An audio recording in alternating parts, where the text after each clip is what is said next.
This is Brother Ron, and welcome to We All Be News Radio and TV, the news-free Dixie for the 21st century.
So I definitely want to talk to you about what's going on right now. Like you always talk about man training, and something happened recently in the news cycle with a brother named James Shaw Jr. He had some man training. He disarmed a mass shooter at the Waffle House outside of Nashville, Tennessee. So I know he's a fellow frat brother of yours as well too. I just want to get your thoughts on that real quick, or whatever you want to do with that. What are your thoughts about that situation? As far as the frat thing goes, well, we have this thing first to all. We shall transcend all. Manly deeds, scholarship, and love for all mankind. And you throw in the Henley's poem, Invictus, and you can kind of get the picture, and we have encouraged that for more than 100 years. But the young man lived up to the creed, and that's what you're supposed to do. Now, contrast that to those punk-ass 4, 5 first responders down in South Florida, the armed security guard down there at the school, who hides behind the wall, and then the 4 deputies who get there, and they hide behind their squad car until the shooting is, well, a squad car, until the shooting's over. See, there's a difference in manhood there. And all of these punk-ass fools running around here trying to emasculate manhood in this country need to be deported someplace. See, manhood is important. Manhood is the lifeboat for humanity. It may just hang around on the David. You don't need it. But if you get a Titanic situation, you're going to need them badly, and you need to have them work like this. See, that is the Titanic situation. The thing went down, and you had a man there to stop it before it got out of control. Any further out of control. Mm-hmm. That's what men do. See, men have to be willing to expose themselves to time. Being a man means you're willing to die for something that's the right thing to die for, and that was to save others. It's altruism. It's the highest calling of mankind. So we had a young brother, 29 years old, Shaw, who acted like a man, a real man. And I'm proud of the young brother. I don't know him personally, but I am going to make it my business to run into him sooner or later. And we need more of that. We need these despicable little fools that we've got running around on the media and in places of authority where they're trying to emasculate the nation. So they can act like, oh, well, you know, we don't need men to do this. The officers, the police will do. No, the last time the police had an opportunity to do it, and I'm not casting aspersions on all of them because some of them are brave too, but just because somebody's got on a uniform doesn't make they have a damn bit of what it takes to be a man inside of them. So I would say this: the only way you can protect yourself is to be prepared to do it. The only way you can protect others is to be prepared to do that, because you cannot depend upon the police. They have not and never shall be in a position to stop something like this from going on unless it's by accident and pure chance. So I don't get this when people are running around trying to disarm themselves in the face of this. This cartoon show thing about, oh my God, assault rifle 15. It's not assault rifle 15. It stands for AR-15. That stands for Armalite, which was a subdivision of Fairchild Aircraft. And they got the patents from Eugene Stoner in, get this, 1952. That's 65 years ago, 66 years ago. And they started making them. Colt bought them out, and that's how they got the name AR. And 1962, Curtis LeMay started buying some of them for the Air Force. Now, they were on the civilian market for 10 years before that happened.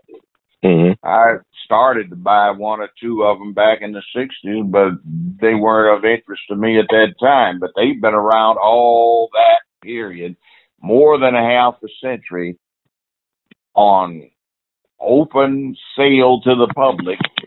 And how many do you think are out there now? See, it's 65 years old. And what that means is the weapon, as the NRA calls it, is America's rifle. It has replaced the lever action Winchester, and the bolt action is the typical rifle that Americans are likely to have. So it is what it is. So there are a lot of them out there. So going around saying at this point we need to stop this and we can't have this now, it's, you know, the cat's out the bag. It's a bit too late. So what's the point of it? Well, for 50 years in the same time period, guess what else was going on? The Russians and, well, the Soviet Union and the United States were at each other's throats and each was equally armed, so they called it MAD, mutually assured destruction. So everybody was cool. So if it works for a large group of people, it certainly works for a small group of people. It's a shame, though, that I looked at that situation. Tennessee is a shall-issue handgun carry state, and it is a damn shame that nobody in that Waffle House or around that Waffle House was armed. So they could have shot that mad dog down. Yeah, I would think about if that happened in Texas, he would have been, I think, dead on the spot.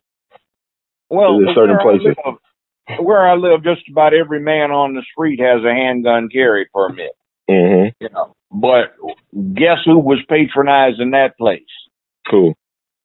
Us. Did you look at the names of the victims? Yes, sir. So you said this might be a hate crime then. Is it like some type of Dylan? Well, yeah, it probably was. But the bottom line that I'm getting to is, why weren't some African Americans good citizens with a CCW and armed, or were they spending all their time worried about bling? That's a good question. I mean, but you had a situation with Philando Castile, he had a concealed permit, and look what happened to him at a police stop.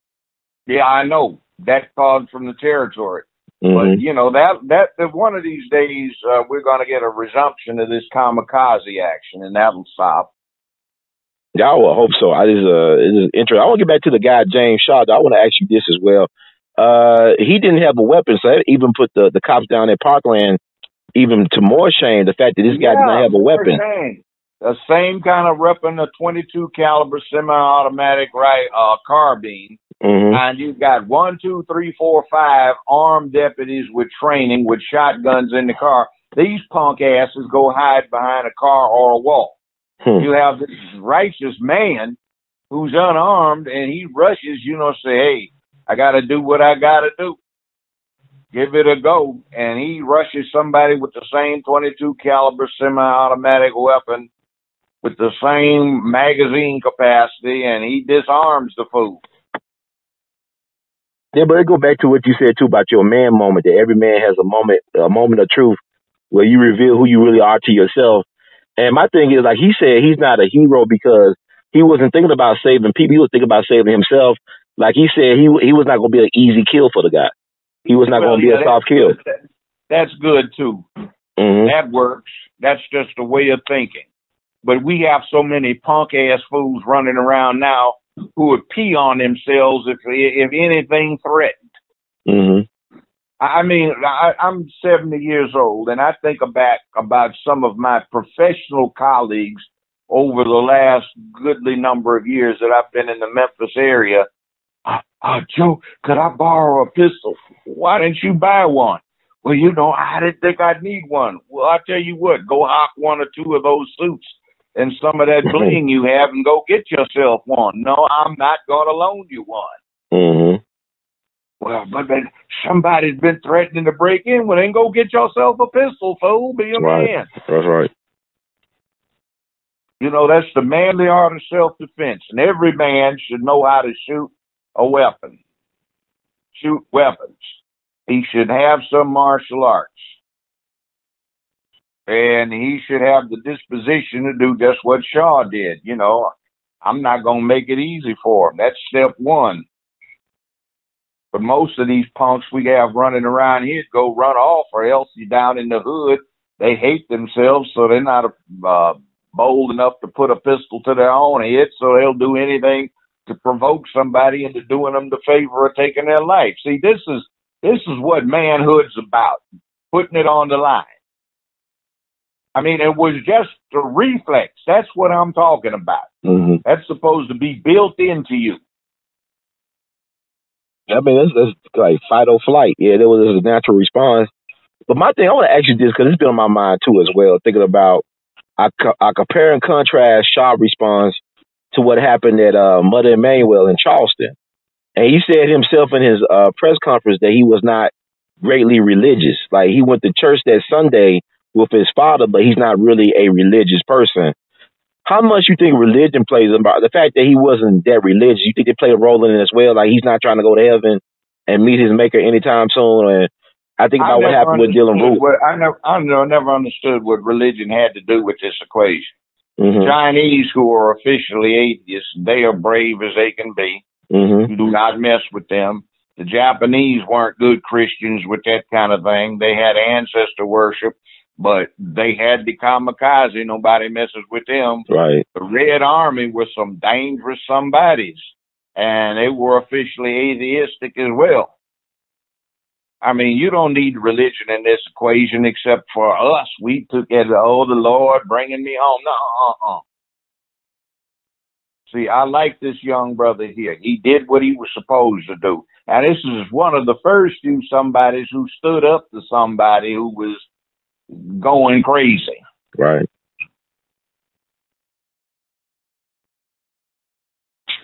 But it's built into the territory. Thurgood Marshall, Martin Luther King, they were alphas. You've got a lot of that kind of thing. You've got right here locally, you have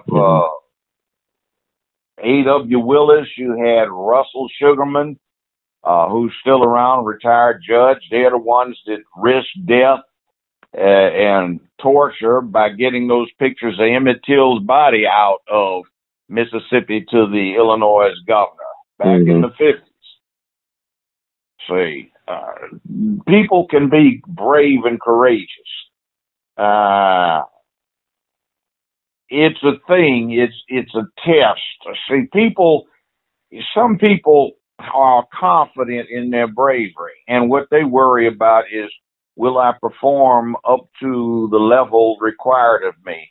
Will I make a mistake? Things like that. They don't think about, oh my God, will I run or will I do so and so? They just say, I hope I don't mess up. Like you stepped up to the plate and it's a tight ball game and you strike out, or you drop the winning pass. That's the kind of thing people worry about, not whether they will go try to make the swing or try to get the pass or try to make the stand. See, manhood is so difficult, and it causes a person to be in a mindset where he can be sacrificed. He is expendable in his own head in one sense, but he's going to make somebody pay for expending him. Right. That is something that is so difficult to get in a person's head that you really have to work with a young boy to get him to the point of being a man. And nowadays, this society is doing so much to keep these young boys from getting their man training. If it's television, if it's the movies, if it's what you read, it's the nonsense that you hear idiots say inside the schools. Oh, it's just disgusting to me, but I'm proud of that young brother. He did what he had to do. Mm. I know some people. There's a good friend of mine. You might meet him. It was interesting. He was walking out of a 7-Eleven, 6 a.m. one morning on the way to an assignment. He decided to stop in there and get some coffee. Mm-hmm. And 3 escapees from a penitentiary who were wanted for interstate murder and the perpetration of a robbery, several of them. Well, the police report's interesting. It notes that all 3 of them were put into a coma. They didn't revive for 30 days. There was no blood. And all of them had dislocated shoulders, knees, and elbows, and at least one dislocated cervical vertebrae. Wow. But you say, I know him very well, known him for a long time. Mm-hmm. He was saying he was enjoying himself. Oh, my God. It's like a Charles Bronson movie or something, Death Wish. Yeah. It's all about mindset. Remember the samurai, this was what you had to do. Mm-hmm. The European knights, they got into combat as sports. Mm.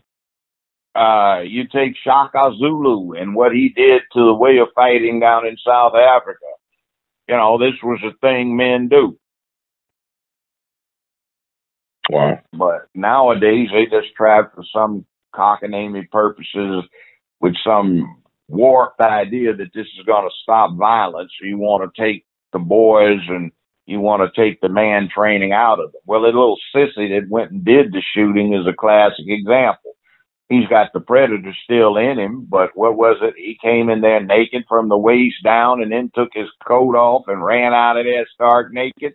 And then there was the other incident where he put on a pink dress and went to a local swimming pool, started flashing himself at the lifeguards. Hey, this is the little girly boy type that'll do something crazy like that.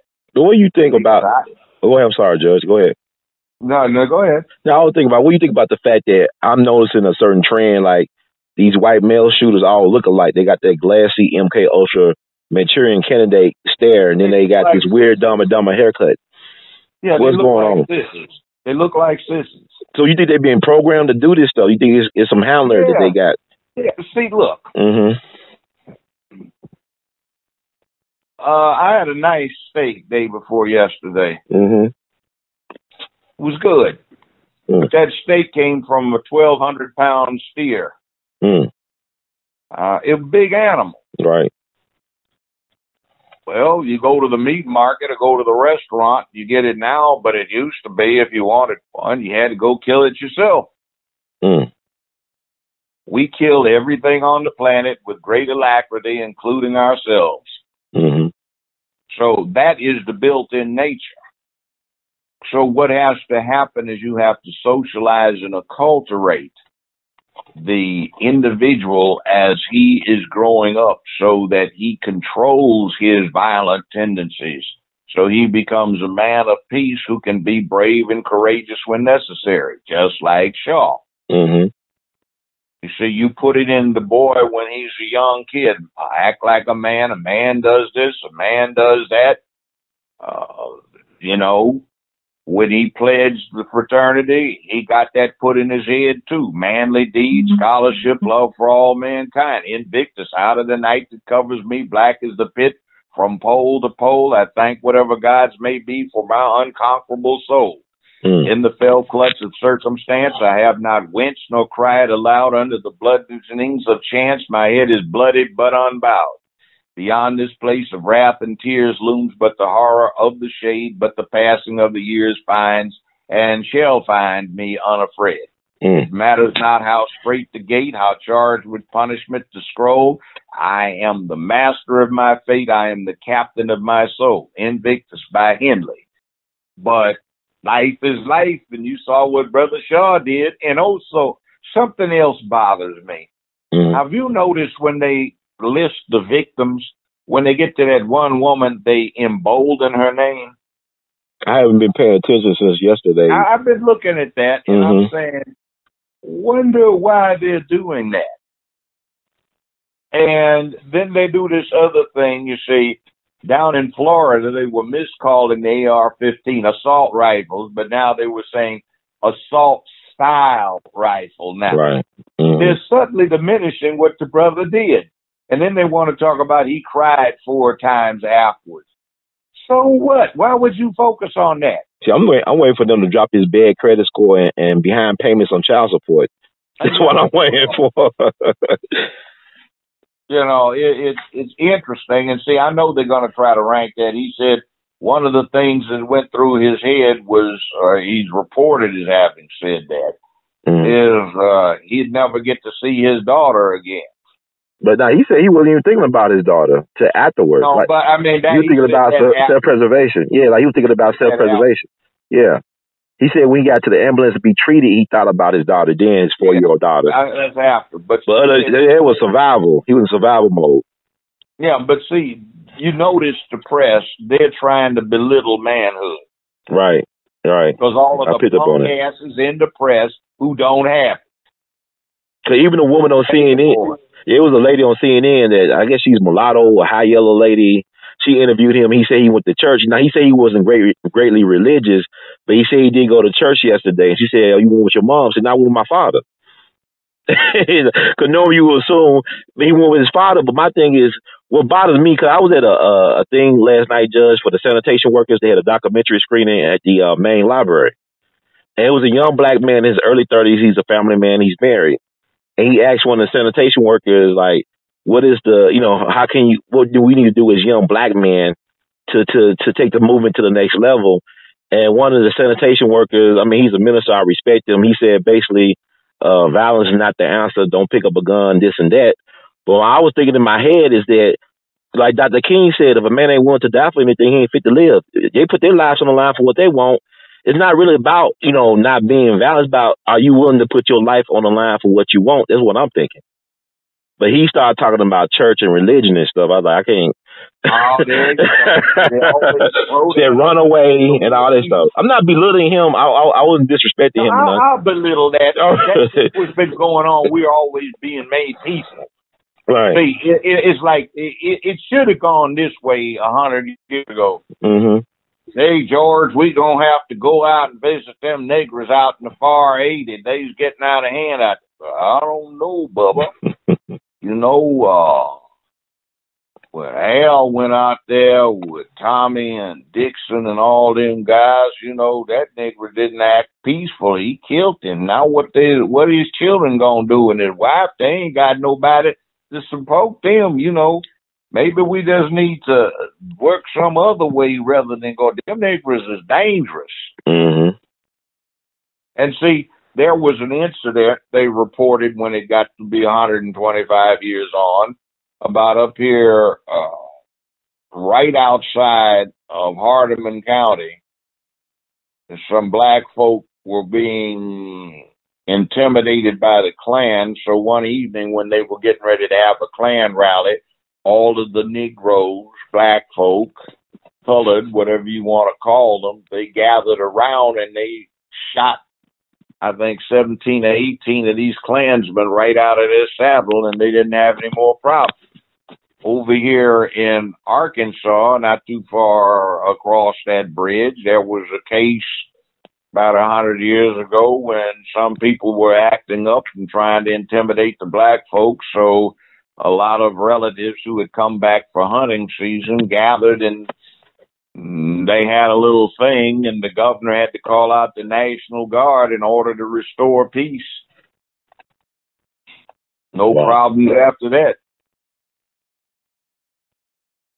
That sounds like you have some activity up here in northern Arkansas where some former Union people decided that instead of being intimidated by the Klan, they'd go hunt Klansmen.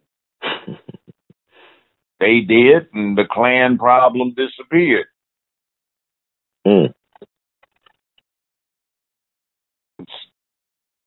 They had one half black, half Native American guy down here in South Carolina. They never did catch him, but he set up a guerrilla troop after the Civil War, and high sport, they were going after Klansmen.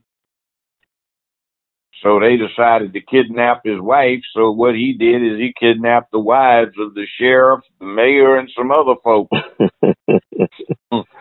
Oh, they had to let his wife go. So there were rumors that he went and decided he was going to remove himself to the far west, where he died of a ripe old age.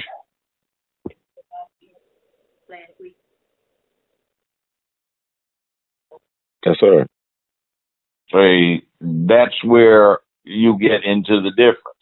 Well, these are stories that need to be better known. I think now's the time for these stories to be better known and put out there, like a different narrative on the whole thing. See, it's like when you start, what you are dealing with right now, quit thinking of it as right now, and start thinking of it as 3,000 years old, 5,000 years old, 15, 20,000 years old. Whether it's in Africa, the New World, Europe, Asia, where it may be. There are some things about manly behavior. If you go back a little further, chimpanzees have 99% of the same genetics we do. And they have the same dynamic of who's going to be alpha male, who's going to be at the top, amongst that upper ruling cadre, who's going to be down at the bottom, of beta or omega male. See, and then the thing about being an alpha male is that this is the deal. And I'm not just talking about the frat thing with Shaw, but if you are an alpha male, that means you are closer to the danger than everybody else.